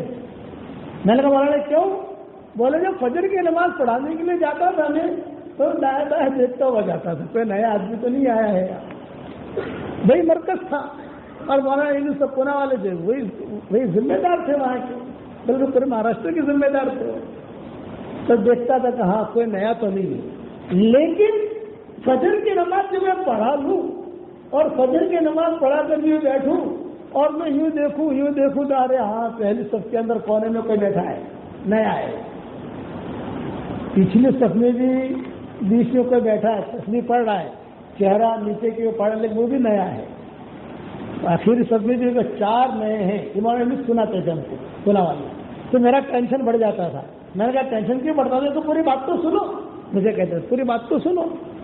میرے پاس ناشتہ کرانے کے پیسے نہیں ہوتے تھے اور یہ ساتھی جو ہے کوئی احمد نگر سے آتا, کوئی مالیگاؤں سے آتا, کوئی ناسک سے آتا, کوئی بمبئی سے آتا. تو ظاہری بات ہے کہ میرے مہمان ہے, ناشتہ کراؤں ان کو, میرے پاس پیسے ہیں نہیں. تو میں سیٹنگ کرتا کہ ان کو ناشتہ کیسے کراؤں گا, اپنے پاس پیسے ہیں نہیں. سامنے آ کر بیٹھ گئے, السلام علیکم. میں کہا وعلیکم السلام, ہنس کر جواب دینا, وعلیکم السلام ماشاء اللہ. آپ کہاں سے آئے؟ میں کہا ناسک سے. تم احمد نگر سے, تم کے مالیگاؤں, آپ بمبئی سے. اچھا آپ لوگوں کو کیسا آنا ہوا؟ تو ناسک والے کہتے کہ ہمارے یہاں ساتھی میں تھوڑا سا انتشار ہوا ہے, خصوصی ملاقات کیسے کرنی, عمومی ملاقات کیسے کرنی, خصوصی گشت کیسے کرنا. اس میں اچھا ٹھیک ہے بمبئی والوں تم کیسے آئے؟ یہ نا ہمارے یہاں جو ہے ایک مسئلہ چلا ہے وہاں پر, وہاں کچھ اصول کے بھی تبلیغ جو ہے کام تھوڑا بڑھ رہا ہے, تب کیسے کام کرنا ذرا مولانا سے کچھ کراؤ. بس تم ناسک سے. سب جگہ لڑائیوں کی خبریں تھی اس دور میں, اب تو زیادہ ہو گئی. اس دور میں لڑائیوں کی خبریں تھی. تو میں مولانا پونا والے کہتے, میں ان کو یہ کہتا بھی آپ لوگ آئے ہو, ابھی تو جو ہے یہاں رہو گے آپ لوگ, بہت تک تو رہو گے, ہاں تو پھر ناشتہ واشتہ کرو گے؟ ہاں مولانا ناشتہ تو کریں گے. پوری رات سفر کر کے آئے, بغیر ناشتے کے کیسے جاؤ گے ہم؟ ناشتہ تو کریں گے. تو مولانا کہتے تھے بھائی دیکھو میرے پاس ناشتہ کرانے کے پیسے نہیں ہیں, لیکن تمہاری سفید کرا دیتا ہوں. وہ بڑے میاں جو بیٹھے کونے میں دیکھے آپ نے, قرآن پڑھ رہے ہیں, داڑھی ہل رہی ہے ان کی. ہاں تو خالی وہاں چلے جاؤ, 4 روپے 4, اور 4 جا کر وہ سلام علیکم کتنا کو, تو غصے میں جواب دیں گے وعلیکم السلام, گھبرانا مت. تو غصے میں جواب دے گے تو تم گھبرانا مت, ڈر جانا ان کے پاس. تمہیں قرآن پڑھتے جائیں گے, تمہیں دیکھتے جائیں گے, قرآن پڑھتے جائیں گے, تمہیں دیکھتے جائیں گے, تو گھبرانا مت, بیٹھے رہنا. قرآن پڑھتے پھر آخر کار وہ قرآن بند کریں گے. ہاں بتاؤ کیوں آئے ہو, کہاں سے آئے ہو؟ تو تم کہہ رہا میں ناسک سے آیا ہوں, میں مالیگاؤں سے آیا ہوں, میں بمبئی سے آیا ہوں. تو پوچھیں گے کیوں آئے ہو؟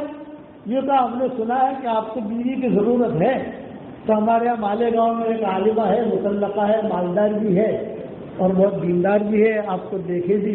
اچھا بمبئی سے تم کیوں آئے؟ پھر ہمارے یہاں جو ایک شیخ برادری کی عورت ہے تو اچھا تم کیوں آئے؟ تو ہم بھی آپ کا رشتہ لے کر آئے ہیں ناسک سے. کہ آپ کیوں آئے؟ احمد نگر سے, ہم بھی آپ کریں. اچھا ٹھیک ہے, آپ 4 جو رشتہ لے کر آئے ہو میرا, اللہ آپ کو جزائے خیر دے. اب لوگ اشراق میں جو 15 منٹ باقی ہیں, اپنی اشراق کی نماز پڑھ لیتے ہیں, باہر جا کر ناشتہ کر دیں, وہاں مشورہ کرتے ہیں. تو مولانا کہتے ہیں یہ جواب دیں کہ تمہارا ناشتہ فری ہو جائے گا. میرے پاس تو پیسے ہے نہیں کہ تمہارا. تو یہ نکاح کرانا، نکاح کی بات یہ فطری طور پر آدمی کو ایک خوشی، اگر پر پوتے کا بھی نکاح ہوگا تو پر دادا پیدا ہوگا، اس کے دل میں بھی نہیں ہو گیا یہ مجلس میری ہوئی، یہ اللہ نے فطرت میں یہ بات رکھی ہے۔ تو حضرت حضور صلی اللہ علیہ وسلم مجھے پتا چلا کہ یار پیسے بھی آئے، جوانی بھی تھی کہا، تو حضور صلی اللہ علیہ وسلم بلکہ تھا انہوں نے کیا کر، ظاہر بات ہے کہ 23 سال کی عمر میں تو کچھ نہ کچھ باتیں یاد رہتی ہے، اور نبی کو تو بہت باتیں یاد رہتی ہے، اپنے گھر کا رستہ ہی بھول گئے۔ تو مولانا یونس پورا والے کہتے تھے کہ ایسا میں نے کئی لوگوں کے راستے کروا دیے، ایک مرتبہ بڑے بھی آئے میرے پاس، آئے والے یونس ایک بات کا جواب دے کہ کئی لوگ آتے ہیں ناشتہ کر کے جاتے ہیں، کوئی شادی تو کراتا نہیں ہے، اور روزانہ پتہ نہیں کہاں سے آ جاتے ہیں یار، اتنے ہزار تو میرے ناشتے میں چلے گئے ان کے۔ تو مولانا کہتے تھے چچا اللہ کے راستے میں خرچ ہوا، وہ میں ہی بھیجتا تھا، اب میں کرا دیتا ہوں ان کا ناشتہ، میرے پاس پیسے نہیں ہوتے تھے اس پر بھیجتا تھا، اب مجھے اللہ نے پیسے دیے، اب ان کا ناشتہ میں ہی کرا دیتا ہوں۔ تو وہ بہت غصہ ہو گیا، تو نے میرے پیسے سے ضائع کر دیے، شادی بھی نہیں کروائی۔ پھر مولانا کہتے تھے میں ان کی مذاق کرتا تھا، جب گھر پہ جاتے ہو نا تو کوئی بڑھیا رستے میں بیٹھی ہوئی ملتی ہے تم کو، تو بڑھیا دیکھتے ہاں ایک ذرا گوری چٹی بڑھیا بیٹھتی ہے، وہ بڑھیا نہیں ہے، وہ جوان ہے، تم اس سے شادی کر لو، 7 شوہروں کا مال اس کے پاس ہے، 7 شوہروں کا مال اس کے پاس ہے، تیرے پاس بھی مال آئے گا۔ یہ مولانا کہتے تھے بڑے میاں، وہ بڑے میاں میں انتقال ہو گیا اور مولانا ہندوستان میں انتقال ہو گیا، تو یہاں حضور بھی خوش ہو گئے، یہ فطری چیز ہے۔ یہاں آئے، گھر پر آ کر بیٹا آیا بیٹا آیا بیٹا آیا بیٹا آیا، ابو طالب بھی خوش، ام ہانی بھی خوش، حضرت علی بھی خوش، وہ بھی خوش، وہ بھی خوش، او ماشاء اللہ ماشاء اللہ۔ اب یہ تو بچے تھے سارے کے سارے بیٹھے، اور بیٹھ کر جو ہے بھئی یہ پوتلی مجھے ہدیہ دے دی، یہ میری ہے، بہت اچھا۔ ابو طالب تو بہت خوش ہو گئے، اتنا مال ابو طالب نے کبھی دیکھا بھی نہیں تھا، کبھی نہیں دیکھا تھا، سونے چاندی ہیرے جواہرات۔ پھر جو ہے حضور صلی اللہ علیہ وسلم نے بات کی، ایک بات پرائیویٹ ہے جو مجھے ابا اور امی کے سامنے کہنی ہے، یعنی ابو طالب اور فاطمہ سے دیا، جاؤ تم لوگ جاؤ۔ کیا یہ فرمایا خدیجہ نے اپنی شادی کا نکاح، اپنی شادی کا پیغام، نکاح کا پیغام میرے ساتھ رکھا، یہ کہا محمد تم میرے ساتھ نکاح کرو گے؟ تو ابو طالب نے کیا جواب دیا؟ تو نے خواب دیکھا ہوگا، تو نے خواب دیکھا ہوگا۔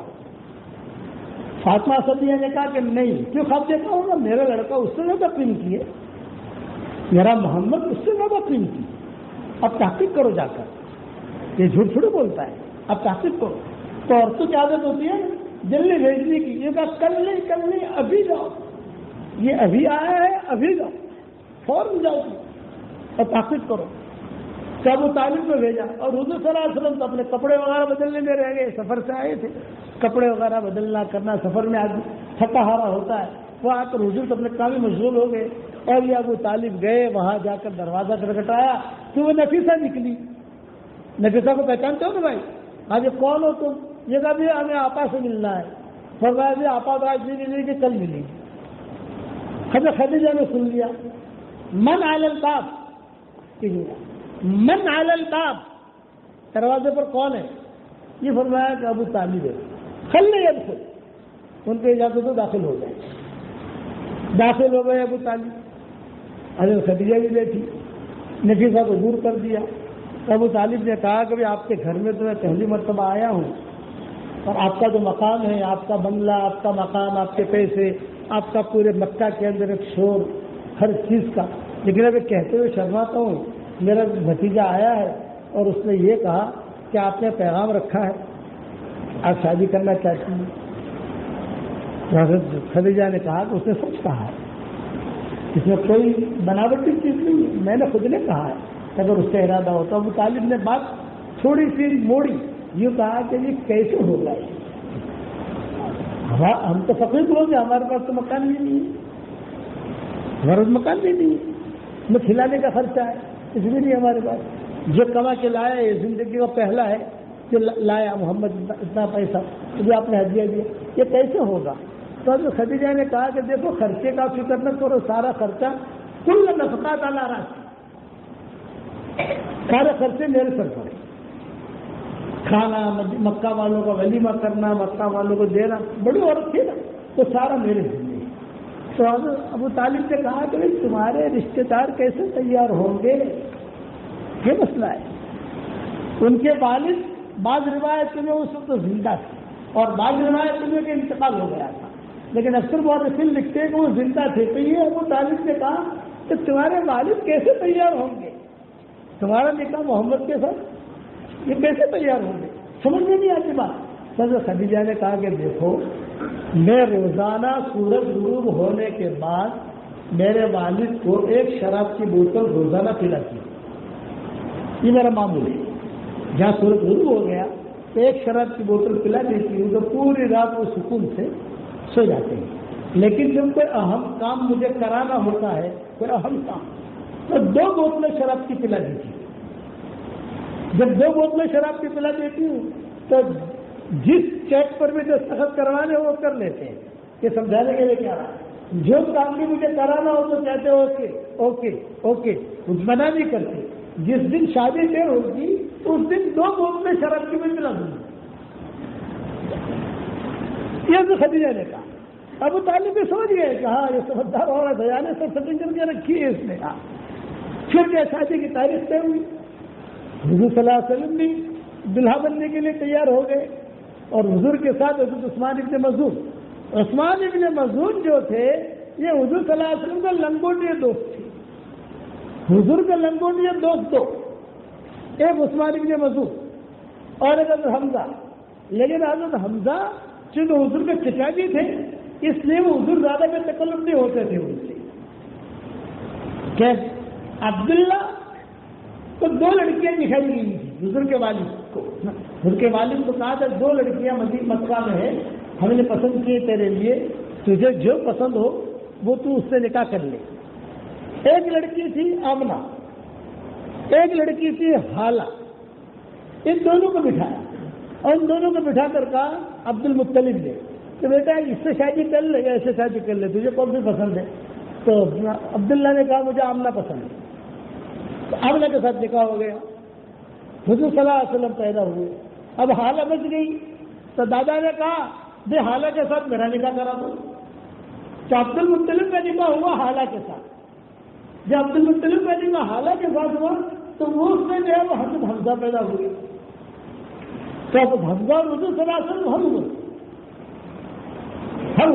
لیکن حضرت حمزہ جو ہے آپ کہتے تھے مجھے بہت محبت تھی حمزہ سے، لیکن چچا ہے میرے، اس لیے میں تھوڑا جھجکتا تھا۔ لیکن عثمان ابن مظعون سے میں بھی جھجکتا تھا۔ عثمان ابن مظعون ہمیشہ حضور کا لنگوٹیے تو یہاں تک کہ شادی میں دلہے کے ساتھ کوئی لوگ جاتے ہیں نا گھومنے کے لیے، تمہارے بادل گڑھ میں ایسا ہوتا ہے نہیں ہوتا بھائی کہ دلہا ہوتا ہے تو اس کے جو جاتے ہیں تو حضور کے ساتھ جانے والے عثمان ابن مظعون یہ ہمیشہ ساتھ رہتے ہیں۔ تو اب میں دیکھو 8 میں 10 کم ہے، بیان لمبا ہو گیا، یہ مضمون بھی بہت لمبا ہے، بعد میں انشاءاللہ پورا کریں گے انشاءاللہ۔ ٹھیک ہے، آج تو میں تشکیل اس کی کرتا ہوں۔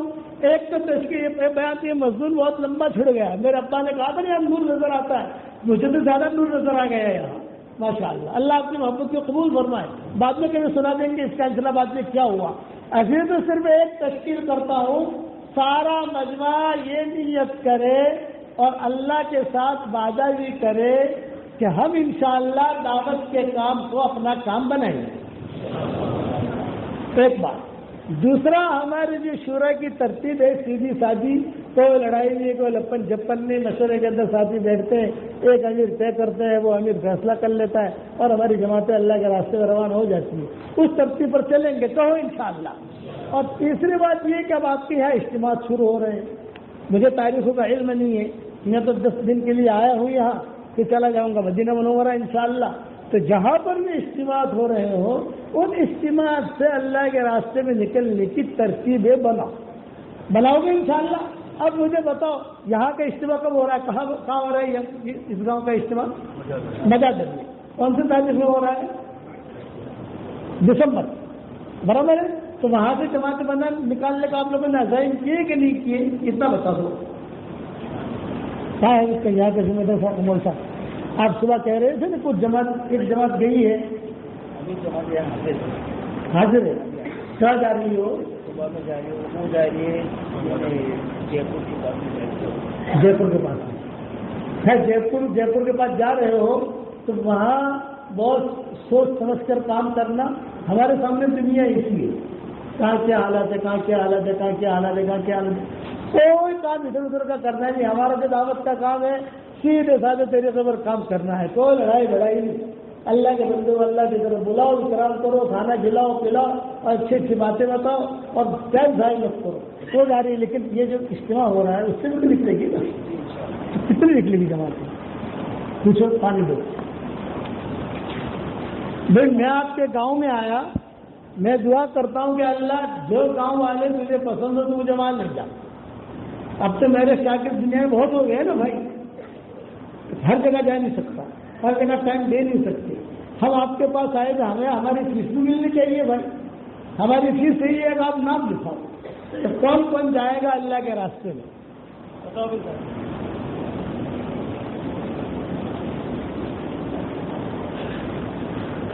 یہ لکھو نام ان کا.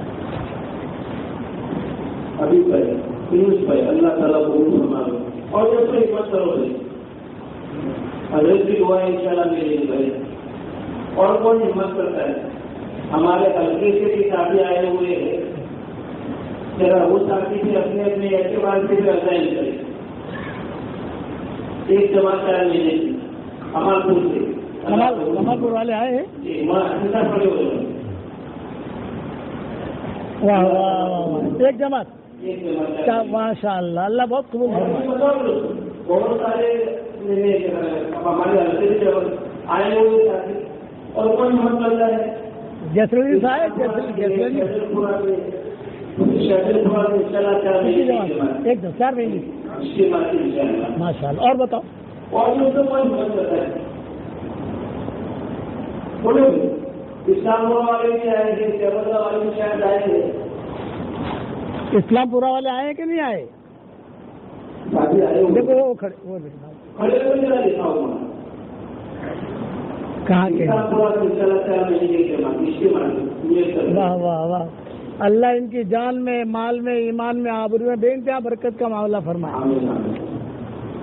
اور بھائی کو ہمت کرتا ہے بتاؤ. ہماری کاؤنسل ان شاء اللہ ایک جماعت پر صبح میں روانہ ہوگی اور ایک جماعت میں ان شاء اللہ ہمارے اجتماع مزہ تک اجتماع. بہت اچھا. چلو یہ ہوئی بات. اور کچھ کسی کا ارادہ ہو؟ دوستوں اس میں کوئی شادی تیار ہو, دین کی بات کو سنی ہے, دل میں بات آ رہی ہے تو ساتھی ہمت کر کے بولے بھائی. بتاؤ دوستوں اور کون ہمت کرتا ہے بھائی؟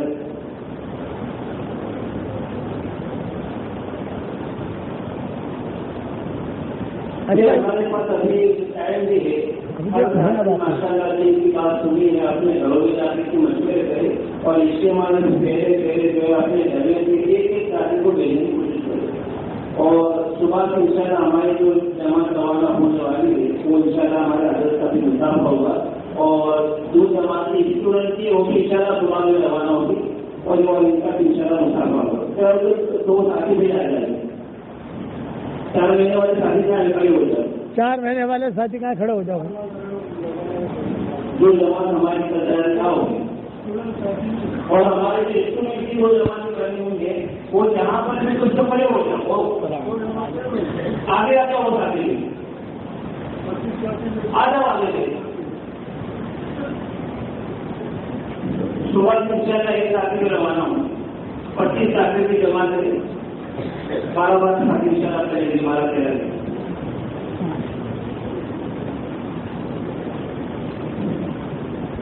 سلام کرو.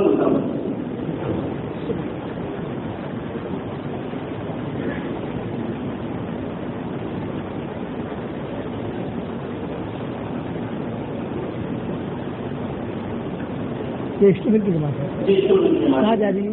یہ جا رہی ہے احمدآباد میں. اچھا. سرکٹ میں.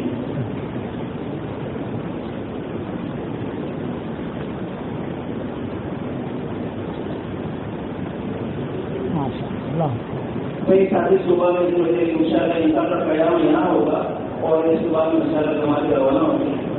مولانا ہمارے دعوت کی ہمیں دعوت کی قبول کیا, ہم پورے دعوت کے اوپر حضرت کا شکر ادا کرتے ہیں. ان شاء اللہ حضرت ہماری سروائی بھی کریں گے. ماشاء اللہ جن لوگوں نے نام ارادہ کیا ہے اجتماع سے نکلنے کا، میں انشاءاللہ وعدہ کرتا ہوں کہ مدینہ منورہ جا کر ان کے لیے دعا کروں گا انشاءاللہ۔ آپ کا کام یاد دلانا، میں صرف یاد دلا دینا، میرا جنات ہر وقت ساتھ رہتا ہے، یہ جو مجھے یاد دلا دیتا ہے جہاں جاؤ یہ کرنا یہ کرنا یہ کرنا۔ باقی بھی اگر کسی کا ارادہ ہوگا مدینہ کی دعا چاہیے بھائی، نام لکھوا دو۔ مومن بہت ہوشیار ہو گئے، بالغ ہو گئے، پہلے نابالغ تھے، اب ماشاءاللہ ہوشیار ہو گئے۔ اور میں کہتا ہوں کہ اللہ کا شکر ادا کرو کہ اللہ تعالیٰ نے ہماری اس پٹے کو، جو علاقہ ہمارا جو ہے ممنوع کا، اتنا برکتی بنایا ہے کہ یہاں مدارس بھی ہے، علماء بھی ہے، دینداری بھی ہے۔ اور میں تو دنیا بھر میں جاتا ہوں، لوگ ہم سے پوچھتے ہیں کہ حضرت ہمارے ملک کے یہ حالات ہیں، ہم ہجرت کرنا چاہتے ہیں۔ میں نے کہا ہجرت کرنے کے لیے سب سے بہترین جگہ تو ہے مکہ مدینہ، اس سے اچھی جگہ تو نہیں ہے۔ اور اس کے بعد اگر ہے تو ہمارے مومن علاقے میں آ جاؤ، تو اس سے اچھی جگہ دنیا میں کہیں نہیں ملے گی، وہ سوئٹزرلینڈ سے اچھی۔ میں نے کہا سوئٹزرلینڈ سے کرو گنا زیادہ اچھی ہے ہماری جگہ، کشمیر سے اچھی ہے۔ وجہ کیا؟ وجہ ہے کہ یہاں دینی نظام پردہ ہے۔ اب کپڑے تو ہر جگہ کالے ہوتے ہیں، یعنی کچھ نہ کچھ نقصان ہر جگہ ہوتا ہے، اس کا تو نہیں، لیکن بالعموم دیکھنے جاؤ تو یہاں اگر تم جاؤ گے تو تمہارے بچوں کا ایمان محفوظ رہے گا، تمہاری بچیوں کا ایمان محفوظ رہے گا، مدرسے میں ماحول ملے گا، مدرسے ملیں گے، چھوٹے چھوٹے مکتب ملیں گے، علماء ملیں گے، اچھی اچھی باتیں بتائیں گے تم کو، اور اسلامی معاشرت کی مجلس ملیں گی۔ میں کئی لوگوں کو کہا کہ ہجرت کرنی اور ہمارے علاقے سے اچھی کوئی جگہ نہیں ہے الحمدللہ۔ تو آپ بھی اپنی جگہ کی قدر کرو۔ قدر کیا کرنی ہے؟ دین پر رہنا ہے، مزاج ہمارا دینی ہے، بناؤ گے انشاءاللہ۔ اور 313 سمجھ گئے نا بھائی؟ آپ دیکھو اس کا فائدے دیکھو گے انشاءاللہ۔ اب دعا کر لو۔ اللهم صل على محمد وعلى آل محمد كما صليت على إبراهيم وعلى آل إبراهيم إنك حميد مجيد اللهم لك الحمد كله ولك المن كله لك الشكر كله ولك الملك كله لك الخلق كله ولك الفضل كله وإليك يرجع الأمر كله وإليك يصعد الكلم الطيب كله اللهم لك الحمد بالإسلام لك الحمد بالإيمان لك الحمد بالقرآن لك الحمد حتى ترضى لك الحمد إذا رضيت لك الحمد بعد الرضا اللهم آت نفوسنا تقواها وزكها أنت خير من زكاها أنت وليها ومولاها اللهم لا تردنا خائبين بل ردنا إلى ديننا ردا جميلا اللهم لا تجعل فينا ولا منا ولا معنا شقيا ولا محروما ولا مطرودا يا ذا الجلال والإكرام اللهم انصر دينك وكتابك اللهم أعز الإسلام والمسلمين اللهم انصر إخواننا المستضعفين في كل مكان حيثما كانوا وأينما كانوا اللهم انصر المجاهدين في كل مكان حيثما كانوا وأينما كانوا يا ذا الجلال والإكرام اے اللہ ہمارے گناہوں کو معاف فرما، اے اللہ ہماری خطاؤں سے درگزر فرما، اے اللہ پورے بادے گڑھ والوں کو قبول فرما، ان کے عورتوں کو قبول فرما، ان کے بچوں کو قبول فرما، ان کے اینٹ کو قبول فرما، ان کے ذرے ذرے کو قبول فرما، ان کے پوتے پوتیوں کو قبول فرما، ان کے نواز کو قبول فرما، پورے بادے گڑھ والوں کو قبول فرما، جنہوں نے تیرے راستے میں نکلنے کا عزائم کیے، ارادے کیے، اجتماع سے نکلنے کے ارادے کیے، عافیت کے ساتھ ان کا نکلنا آسان فرما۔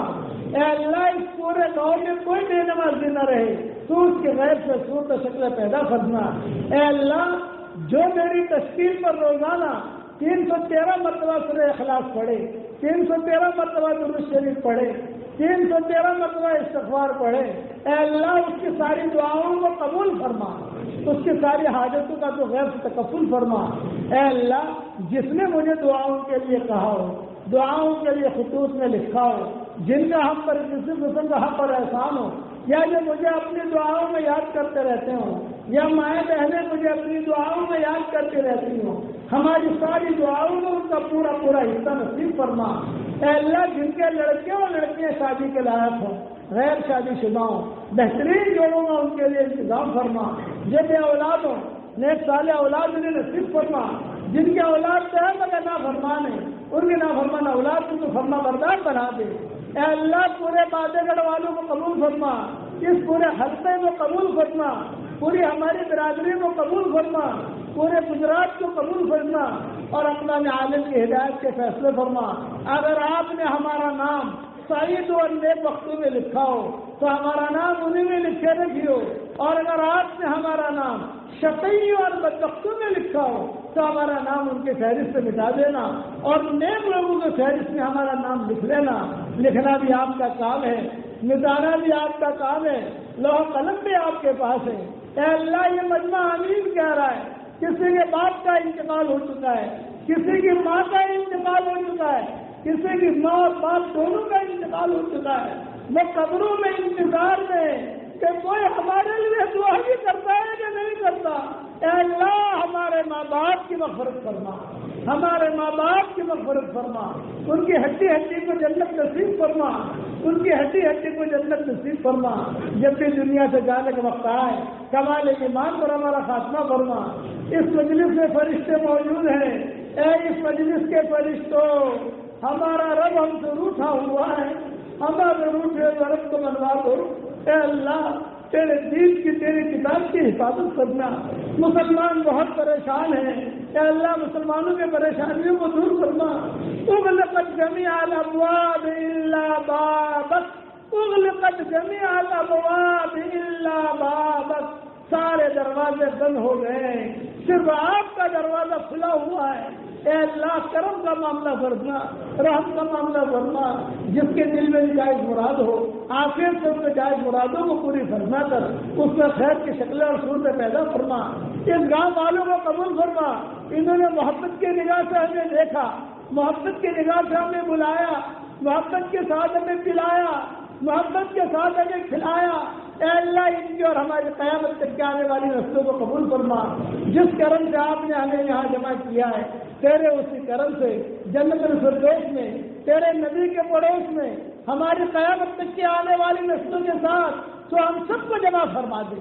جو بیمار ہوں ان کو شفا عطا فرما، جن کے لڑکوں کی شادی کی ضرورت ہے بہترین جوڑے عطا فرما، اس امت کے لیے حلال بستروں کا انتظام فرما اور حرام بستروں سے امت کو نجات دے۔